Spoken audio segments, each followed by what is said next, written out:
spraying of weedicides, application of fertilizer, planting of crops, and harvesting of yams. Because I'm coming home.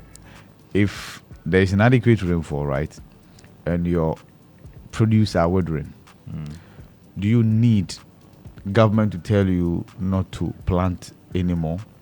No, I'm wondering how this is a measure, to be honest with you. So, okay, so that's basically, I thought like, okay, so government has set up some fund.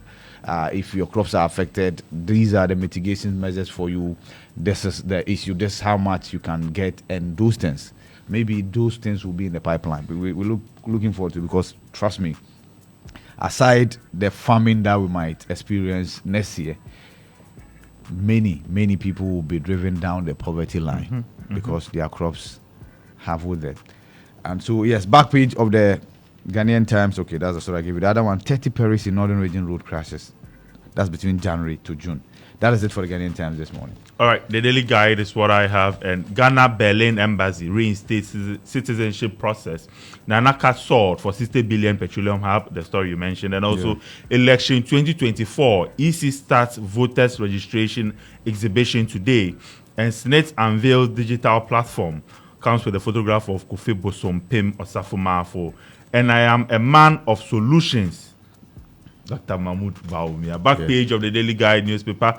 Princess's coach names final squad for World Under-20 tournament, and Henry quits France Under-21 job after securing silver with the team. And Moreno, now the foreign one. You know, he used to be the special one. Yeah.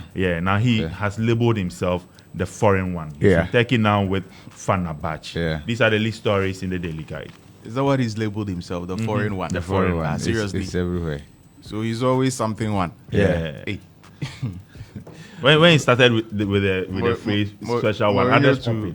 So now he has moved who up. copied the special one? Opele Boateng and who calls themselves the special one. In Ghana, the localized version of the special one. I mean, everybody knew it. So the only coach who was offered the full-time Kotoko job, and he said no, he wants to be the assistant. Yes. The pressure is too much. Charlie, Coach Opele. Anyway, many people were calling him radio coach, but that was very unfair. But if we give you an under 17, you end up being with 5-1. Under 17, Ghana under 17, I check Ghana 5-1. How would you call it radio coach? Okay. Let's do the Daily Graphic newspaper. On the front page of the Daily Graphic this morning, voters exhibition begins today. Yes, so it's a Tuesday.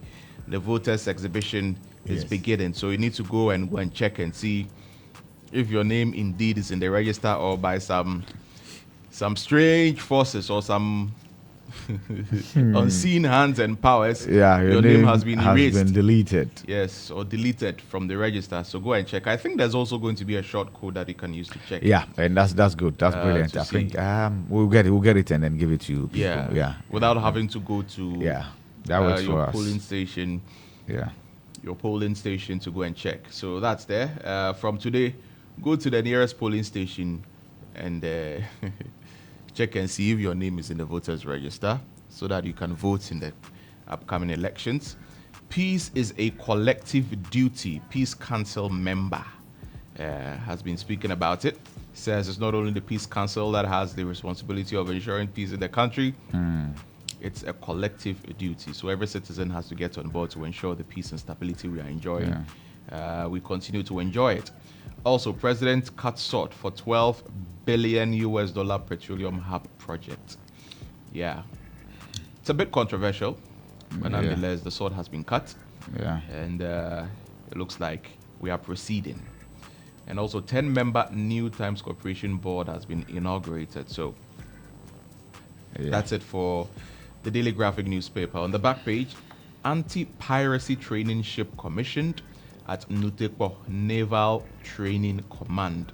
And Ghana has no Mpox disease. That's according to Asiedu Bekwing. So, Daily Graphic newspaper there. Okay. And so, the Chronicle this morning, Dampare warns political parties, don't dare. Any attempt to disturb the peace will be met with legal action. Yes, Dampare says if the politician decides to take the law into his or her own hands, the Electoral Security Task Force will equally not hesitate to use the law to to deal with that politician. Akufo-Addo breaks ground for 12 billion petroleum hub in Western region. Is it 12 billion or 60 billion? Kenyan Times says 60 billion. And then other papers are reporting 12 billion. Maybe 12 billion initial investment, and then subsequently it will move to 60 billion. NPP manifesto an action plan to build on Akufo-Addo's records. Jenapo. Senate unveils digital platforms to enhance member services. Quotation for this morning, Exodus 19:21. And the Lord said to Moses, go down and warn the people, lest they break through to gaze at the Lord, and many of them perish. Okay, those of you who go for Sunday schools. Exodus 19:21. And the Lord said to Moses, go down and warn the people, lest they break through to gaze at the Lord. Was it forbidden for people to gaze at the Lord? Lantam, the Sunday school teacher. Was it against the Lord? Forbidden for people to gaze upon the Lord. Yes, and that if they do, they were going to perish. Right. So that's Exodus 19:21. Okay, so that's Moses. That's what Moses and the scriptures they yeah. So that is it for the Chronicle this morning. All right, the Insight is the last newspaper I have, and exposed, that's the banner headline, how JB Dankwa attempted to sabotage Akosombo Dam project. Also, Western Sahara, full text of United Nations report on implementation of Declaration of Granting Independence to colonial countries and people. And Gahomoho celebrations turn bloody in the Teshi area. I can grab a copy of the Insight, page 5. The full details are there. And English Alata Palace besieged by police soldiers amidst ongoing chieftaincy disputes. And Ghana's food insecurity crisis worsen amid economic struggles. Lead stories in the Insight. All right. Okay. The Daily Statesman newspaper, Akufo-Addo Bawumia is best for presidency. There's a story on page 2 about that. Presby Church Lord's government social interventions. SNIT saves 550 million Ghana cedis from deactivation initiative, and the $12 billion petroleum hub project takes off. So that's it for the Daily Statesman newspaper. Okay, the final one I have is a new crusading guide this morning. Akufo-Addo cast sword for $12 billion petroleum hub project. SNIT unveils digital platforms to enhance member services. A strong personal brands add value to corporate brands. Professor George Kofi Amuakon. We need a mindset of possibilities. Bawumia.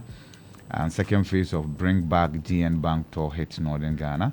And I saw a post from Dr. Papa Kwesindum, who was lamenting that some instructions have been given to authorities in places where his banks used to be located, not to be allowed access to the premises of those structures. And he's asking what is there to be, for instance, stolen, because everything has been taken out, be it vehicles and computers and everything. So if it's just the structure, why deny him access? But of course, he's still on his tour. He actually assembles his former workers. They put on their shirt, the uniform. They stand in front of the... They put on the IGM Bank uniforms. Yeah, they stand in front of the structures and they take selfies. Yes, so that's the tour. So, yeah. So they are doing their own version of then and now. Yeah. That's true. With a bit of weed here and there. I mean, real weed. Right. Why are you explaining?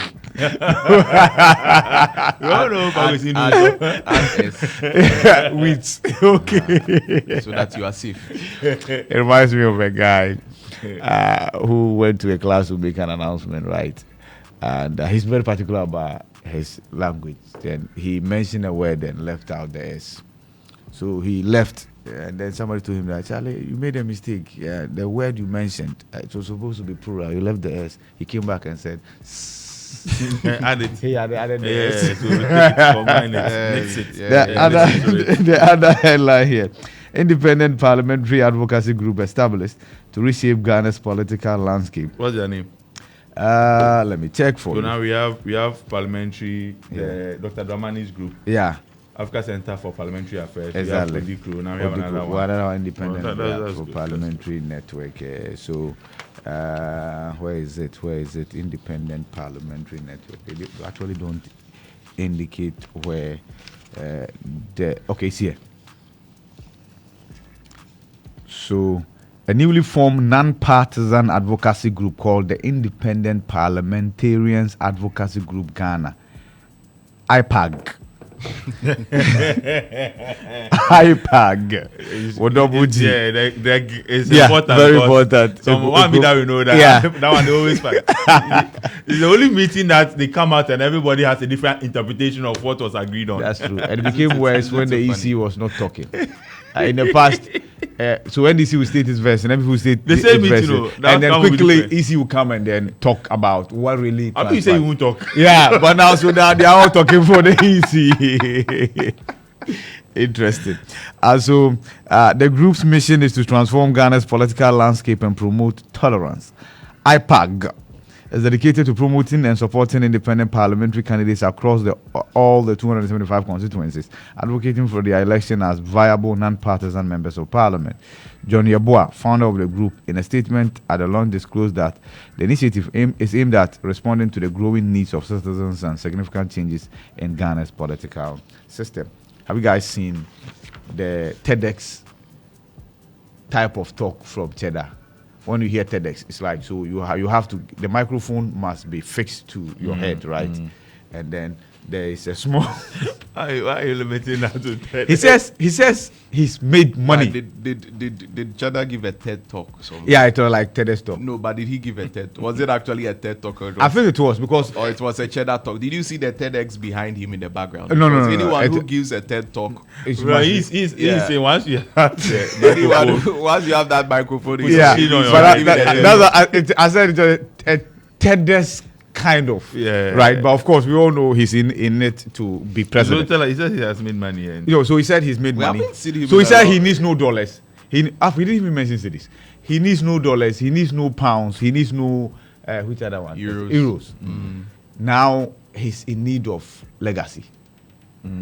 So if you look at all the contenders, Say he's made money yeah, he's the only one who doesn't need pounds. He doesn't need dollars. He doesn't need euros. because he already has some. He needs He legacy. has money. Yeah, so that's it. So legacy. it's not the first Yeah. time you are hearing that a Yeah, candidate it's has decent. money and has all that and has all Yeah, so you are right. It's not the first time we've Not the first time. Yeah. We're told someone has accomplished all that they need to accomplish Yeah. in life, and now all they want to do is make their country better. Yeah. Yeah. We've heard it before. We've heard it before. We've heard it Yeah. before. Unfortunately, most of the Cheddar said it candidates- before, but it's fine. Most of Yeah. the candidates do that, right? Yeah, but consider his age anyway. So okay, okay, of course. What is New Crusading Guy without a chieftaincy or a land Yeah. story? Or a family story. Yeah, Ni Okanta Ankra reunites family for historic home war celebration. Hooray! That is it And for the New today, Crusading. today is not needs on something. It's not. No, there. tomorrow they'll come and say this Ni is That's- not the one who's supposed to bring the yeah. unity. Lanta, I think you have the final newspaper. The Daily Dispatch. Baumia is not corrupt, and 3 other important statements Napo made at the NPP launch. When it comes to the NPP, seemingly, and their presidential candidates and corruption, there's a very nice way of going about it. So you remember President J.A. Kufuor, Yeah. John Ajekum Kufuor, Yeah, the gentle giant. yeah. You remember when he declared zero tolerance for corruption? Yes, and it gave us problems in Ashanti region. Yeah. It gave us a lot of problems. Zero tolerance. He said zero tolerance Yes. for corruption. You know, and what the MPP always says about corruption is quite memorable. Yeah. I can't immediately recall what President Mills, said about dealing with Yeah, corruption. I yeah. think you would have to go back and go and check. Yeah. But you remember President Kufuor, Yeah. zero tolerance for corruption. That's true. Right? Yeah. At the And point, then- but at the point we're told that if you Yeah. investigate every allegation of corruption, his Yeah. government will collapse. One, two. He said corruption is as old as Adam. Yeah.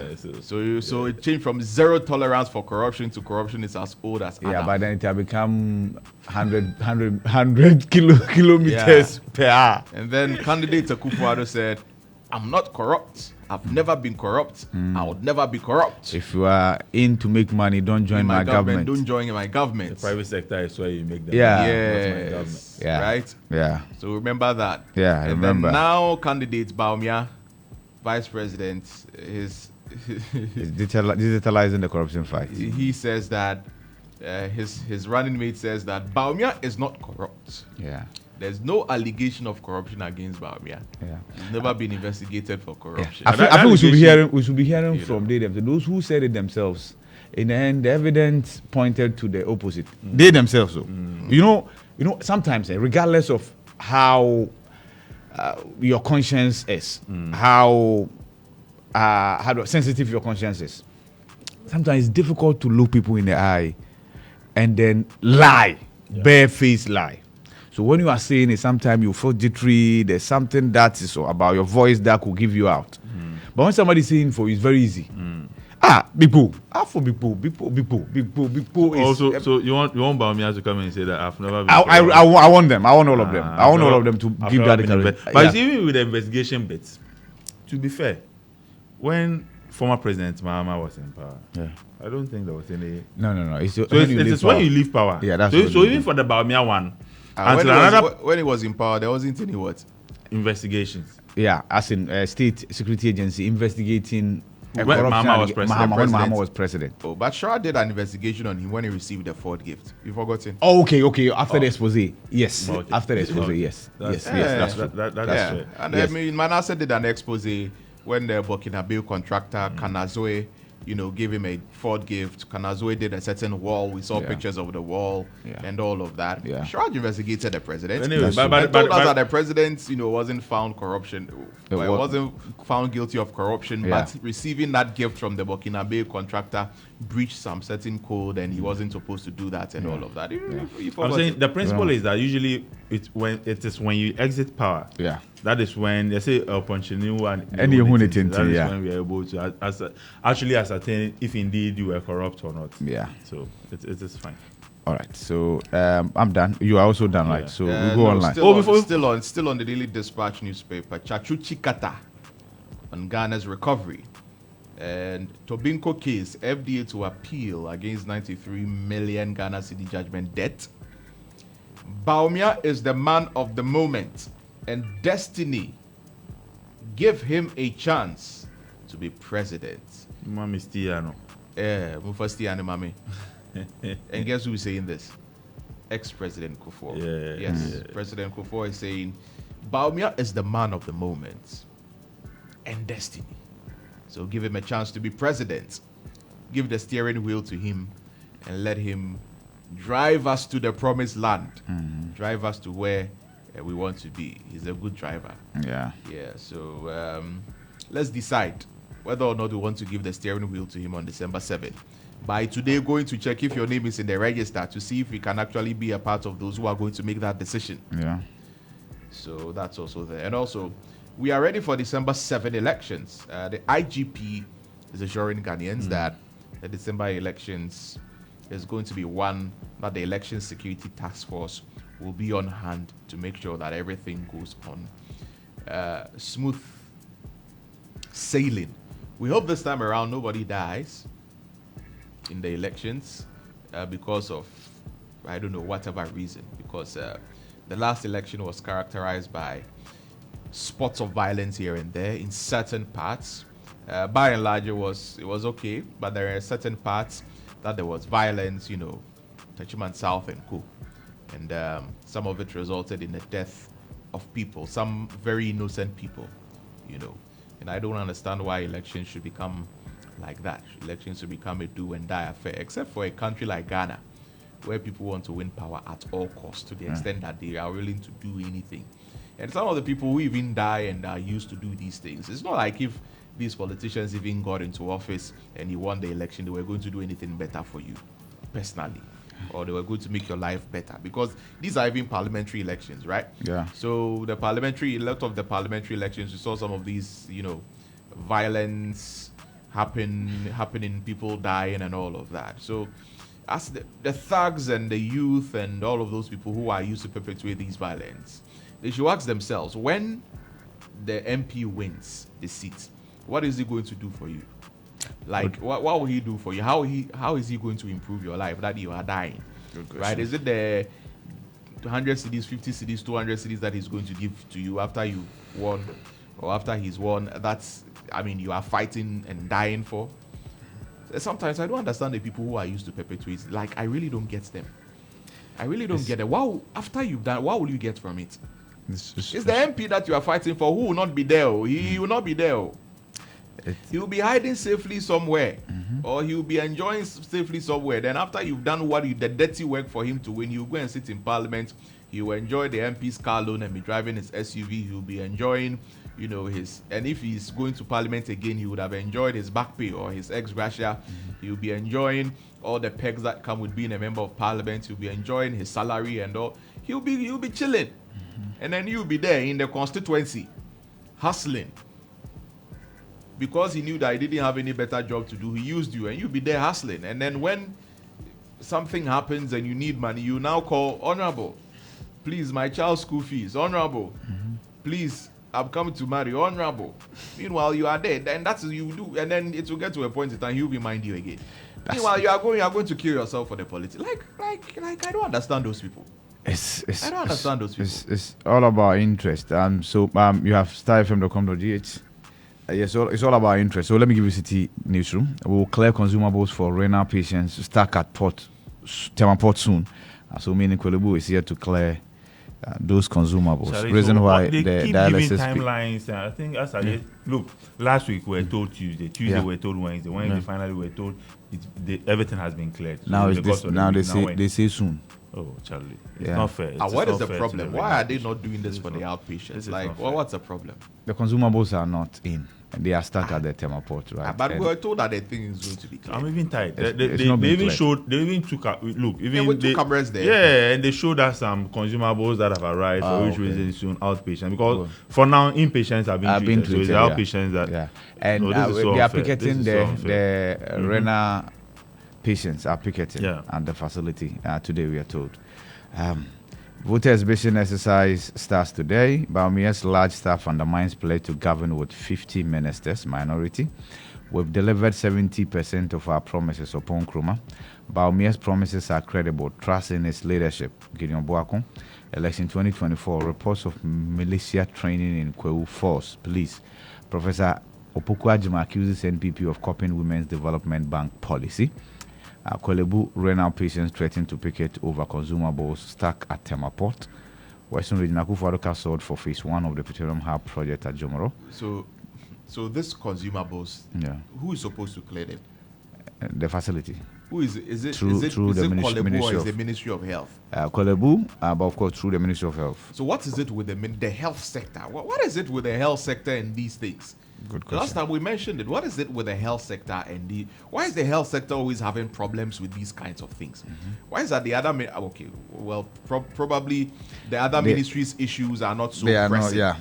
So we don't really hear life or death. So we don't really hear of it. But what is it with the health ministry? When Global Fund sent us all of those things, even free things you are not able to clear. The ones that you are paying for you are not able to clear. And the things are there. Some of them may even go bad or may even expire, and they are there for years and they are not cleared. Consumables have come for dialysis patients. We are not able to. What is the what is it? Why? I'm beginning to think. Why should a government agency? Why should the whole Ministry of Health have difficulties in clearing things from the ports, which are essential for the saving of the people's lives? Why? No, Lantam, we are always told. We are always told about why the inefficiencies at Kwelebu benefit private individuals. That's true. I don't have any proof, but I'm beginning to think that there are private facilities that offer dialysis. Yeah. I'm beginning to think and they're able to clear their consumables and bring it in, and then Kwelebu, the government health sector. What is the problem there? I'm beginning to think that for these private entities to thrive, Kwelebu needs to be in the state it finds itself now.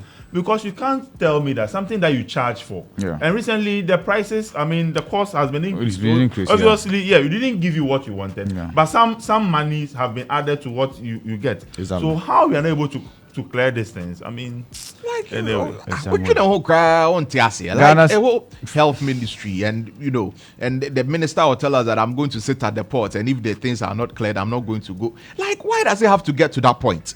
Good question. We'll get there one day. Final headline here. Ghana seeks $500 million loan from cocoa traders amid delays in traditional financing. Yes, the country is struggling to get a syndicated loan to purchase cocoa. So what we're doing is that we are going to those that we sell our cocoa to, ask them to at least front load some money to us. So when we buy, then we sell to advance payment. Yes, it's a catch there. Advance payment. Yes. There's also advance salary. That's true. Yeah, and you can apply, and then if your employer deems it fit, you can be given advance salary. So that's what we are actually seeking to do. So because the banks are not willing to give us loans because of the challenges with our finances. The banks are not assured that we will be able to pay. I think their main fear is that we might do them DDEP. Another haircut. So it's become a struggle. But I've always asked this question. Just like we don't expect Ameria, the cocoa seller, to run at a loss, because cocoa is a mixture of water and millet and corn. If you realize that you are running at a loss, you just increase the quantity of water, right? Good. You have one job, cocoa board. Go take loan in dollars. Come buy cocoa beans. Go and sell them in dollars. Get money.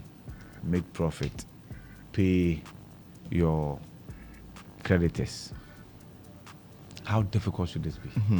But even that system, even that system, processing is gone. It means all the entities. But that whole process of going for a syndicated loan, are struggling. going for a syndicated loan, like, can't we do something about it? Is that really the way to go, for government to be the sole one with the responsibility of buying cocoa? I just think they should open in it the up. country. What will happen if we open it? If we open it up, it gives the cocoa farmers access to more opportunities, right? And it will give them better competition. pricing, right? Yeah. And when there's competition in there, and we know that, so the government can buy some, other private entities can buy some. So then it makes it competitive. They must all compete, right? And it's all to the benefit of the cocoa farmer. Yeah. And I think it improves the cocoa sector. Yeah. But no, we want to do things in a particular way because government needs to control it. It's a commodity. Charlie, it's a commodity. Some way. Anyway, so that's it for the city newsroom. Oh, Charlie, Lungo, what do you make of the police officer that shot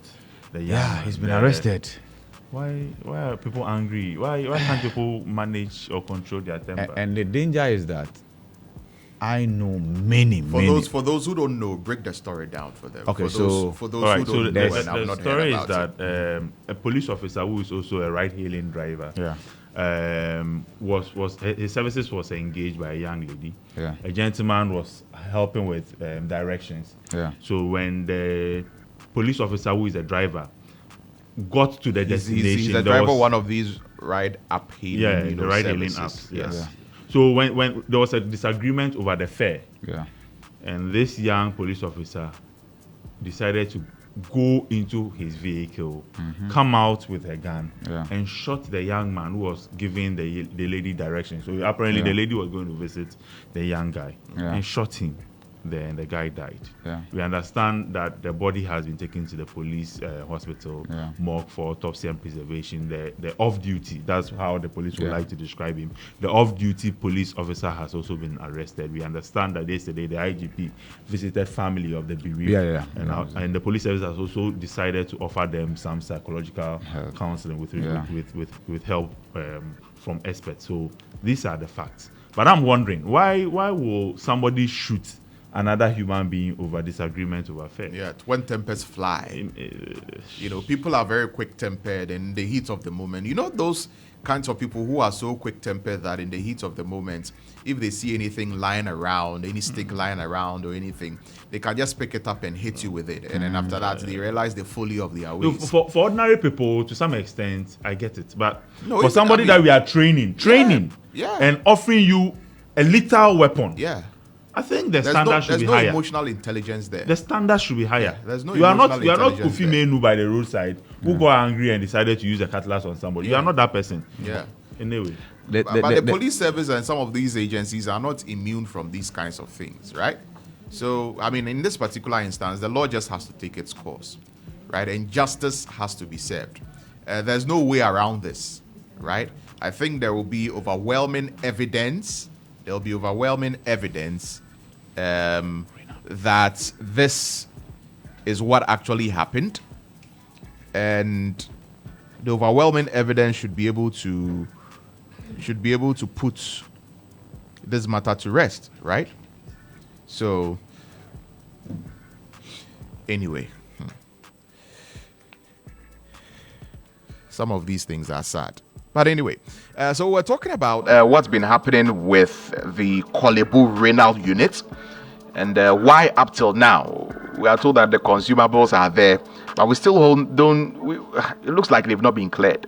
And outpatients are still not able to get access to dialysis treatment. So we've been joined by the president of the Renal Patients Association, Kojo Bafwa Hinkra, president of the Renal Patients Association, is joining us on the phone line for a conversation. The last time we spoke, he was quite optimistic that by Tuesday they'll be able to start dialysis treatment for outpatients, but it looks like up to now it hasn't happened. Bafwa, good morning. Welcome to the MorningStarr. Good morning, Lamtam. Thank you very much for your time. I hope you're doing well. By His grace. Good to know.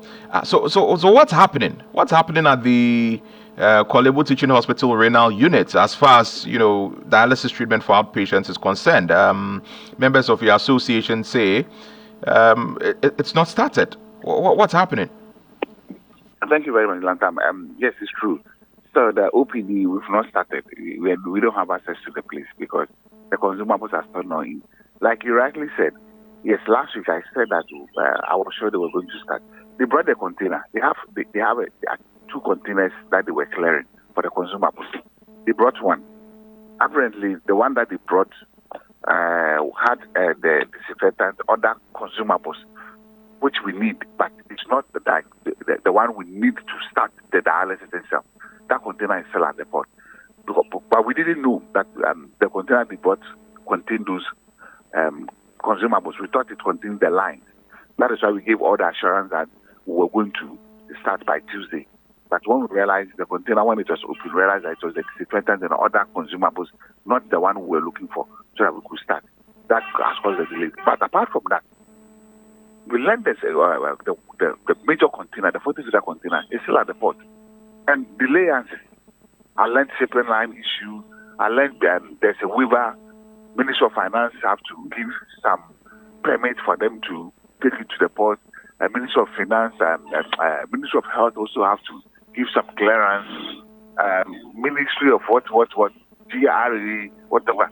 I mean, a whole lot of English. Costing people's life. So the point we are raising is that if it is at the port and they need to do documentation and it's delaying, they should open the container and they should take some of the consumables and bring it to Kolebu and start working. Once they do the necessary documentation they need to do to bring the whole container to Kolebu.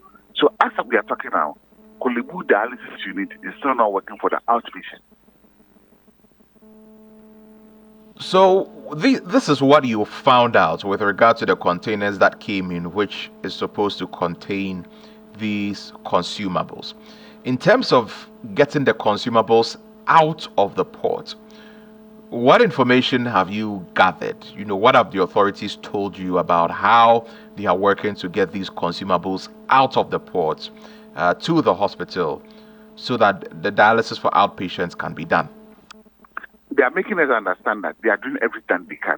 But the point is, I think the first one that declared, they want to pay for the duty. They say they have to pay for the duty. They did that because they thought that container contained the lines. So they paid the money. But ideally, they are supposed to get some waiver or permit because it's a government facility or whatever it might be. So Ministry of Finance is supposed to give them a permit or I think a waiver. I don't know the term that they use. It will go through Ministry of Health too for them to give some clearance or whatever it might be before it will go to Ghana Revenue Authority, GRE, for them also to whatever. I think this is the steps that they are making us understand before they can take the container free. If not that, then they have to look for money and go and pay for the duty, which is a huge money. And this brings back to a point, and this is what we've been saying, that government should take taxes on these consumables or these hospital essentials, so that when they come, it can be clear quickly to save people's lives. Because all what they are making understand is the process that they are following. Because Ministry of Finance have to do something, Ministry of Health have to do something, before Ghana Revenue Authority also have to do something. This is what is causing the delay on this. And in all of this, we understand that some of the members of your association have been hanging around the renal units, picketing. Is that what is happening? We decided we wanted to do that starting from tomorrow, because if we don't hear anything concrete from them from tomorrow, because my brother, even one session is 491, almost 500. The outside, the private facilities, those are who are doing their own thing, the dialysis and the private one, they are charging between 600, 700, 800, 900. It's the arena person supposed to do 2 or 3 sessions a week. We don't have the money. So what do we do? And it's not that the consumables are now coming. They've traveled all the way from Germany to Ghana, and it's at Temaport. And aren't our leaders having pity on us that, oh, come on, let's do this thing fast and let's send the consumables to these people? That is why I want to go and pick it there. For them to see, because we are in our homes, they don't see our condition, they don't see our plight. We are coming to pick it there for the whole world to see this our condition, and the consumables is sitting at the port. That is why I want to pick it there starting from tomorrow. If we don't hear anything concrete from them, from tomorrow we'll pick it. We'll start picking it. I normally go to Kolibo almost every day to find out what is going on. My people are calling me. Oh, Mr. Ankra, what are we doing? We are suffering. We can't go to dialysis. I'm telling you, if you don't mind, I can send you an audio.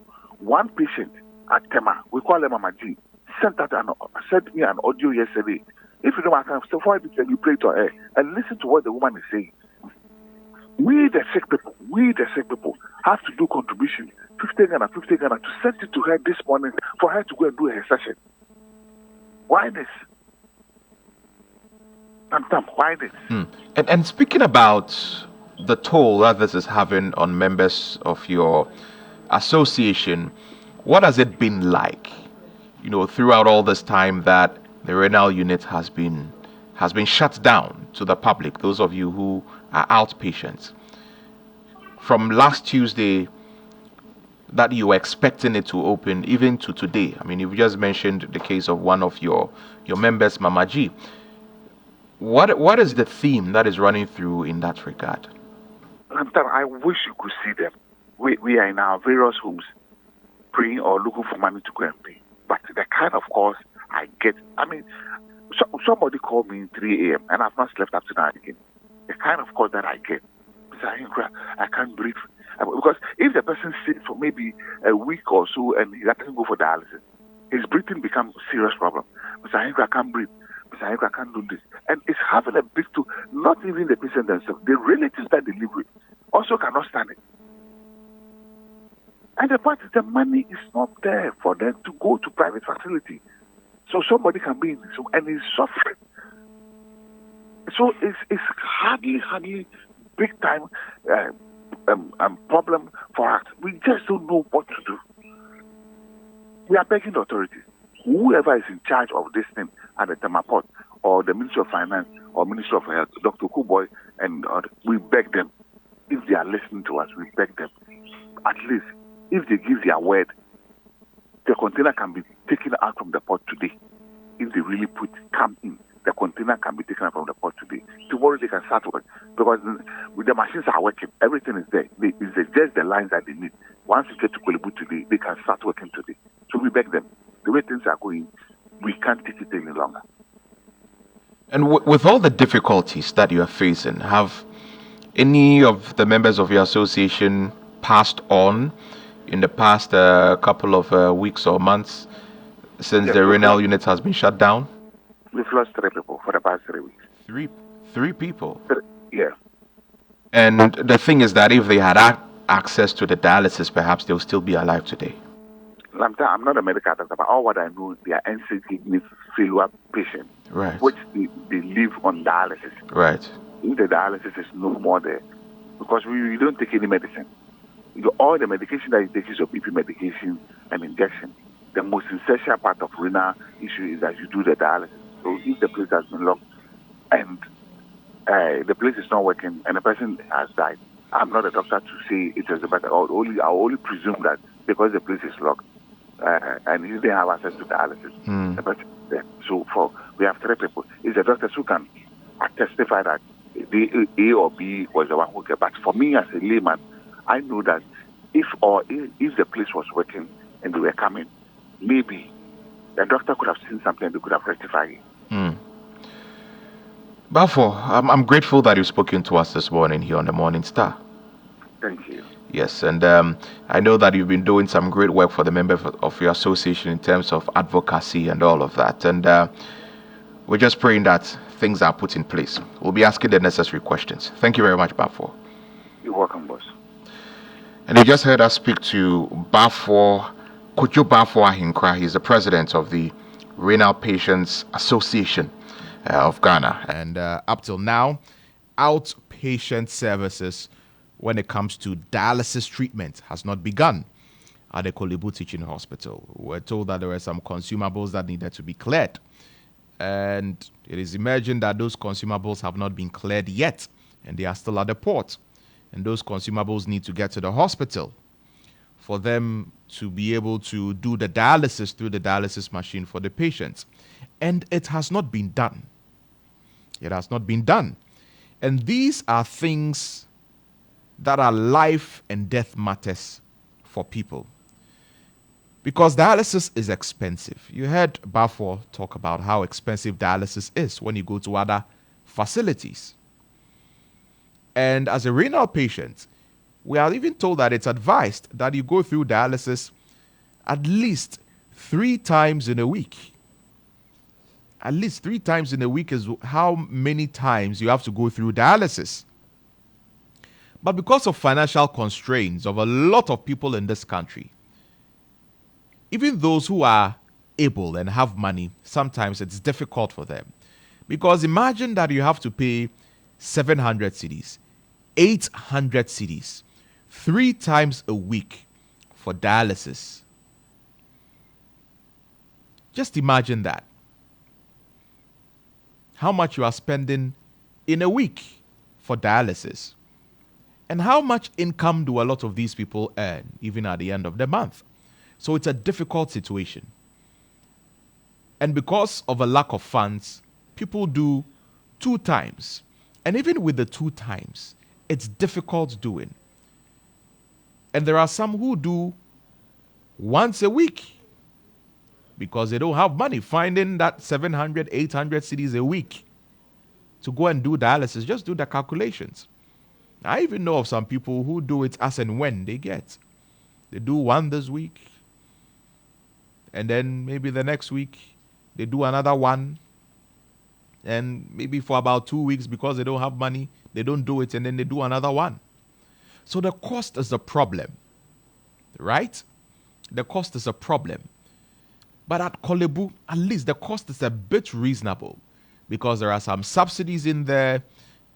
There are other philanthropic institutions that have come in to try and help subsidize the price. So it's moderate. It's not that they are not even paying for it. They are paying for it. And after making a lot of noise and advocacy about the plight of end-stage kidney patients and those who need to undergo dialysis and all of that, the government stepped in through the NHIS and they provided some respite by paying for some of the sessions for dialysis patients. So if you needed to pay for a lot of dialysis sessions, they are taking up some of the cost. So all of that has been done. We're happy about it. Now, at the Korle Bu Teaching Hospital, where these patients who need dialysis are supposed to go through it, now it's a problem. And the dialysis unit has been shut. The renal unit has been shut down to outpatients. And they can't go through it anymore because consumables are not there. And the things are stuck at the port. And we've not been able to clear it. And I, for the life of me, cannot understand why we are unable to clear it. Like, is the bureaucracy so much that things that are essential, things that are life and death matters, things that people's lives depend on, people's lives depend on it. We are not able, like we don't see the need to to do something urgently about it? The Ministry of Health, the Ministry of Finance, management of the Kolebu Teaching Hospital, like, we don't see the urgency of the situation. What is the problem? You see, when we ask these questions, they'll come and sit down and say that, oh, we don't understand the complexities of the situation, and you need to go through this and that, and it's not that simple. And come on. Why do we do this to ourselves as a country? Like, sometimes when you think about why Ghana has to go through things like this, you don't understand. If we really cared about the lives of, and some of these people who are actually supposed to do these things, people who are supposed to make sure that the systems work well so that these consumables can be cleared properly, they don't have to go through dialysis. So they don't have to go through it. And so because they are not feeling it, they don't see the urgency of the situation. They don't see the urgency of it. And people are there struggling. Why? What is the problem? Some of these things need to be given priority. They need to be given priority because, consumables for people to go through dialysis stuck at the port and cannot be cleared. Like, why? You don't get it. The same thing happened with some of these things which were given to us, some of medical stuff which was given to us by the Global Fund and all of that. And they were sitting there for months and months and months on end with nobody trying to clear them until a lot of noise was made about it. And then the minister had to step in and say, oh, we are doing all that we can to clear it. Like, what is the problem? What is the problem? Why can't the things be cleared? Why can't we find money to clear the things ASAP? In a timely fashion so that people don't die, so that people don't suffer. Do we not care about human life? Do we not care that people could potentially lose their lives and die if they don't go through this treatment? And what we need to do to make sure that they get a treatment, we are not doing it. Like, Charlie, please, Ministry of Health, Ministry of Finance, all of those people, you know what you have to do. It is not rocket science. People's lives depend on it. If you want to do it, you will do it. Stop the unnecessary bureaucracy and the unnecessary long talk and the unnecessary... they'll come and use all kinds of flowery language and he has to go through the system and this process and it's making... Get the thing done. Get it done. Get it done. This is GH Today. Stay tuned. We'll be right back.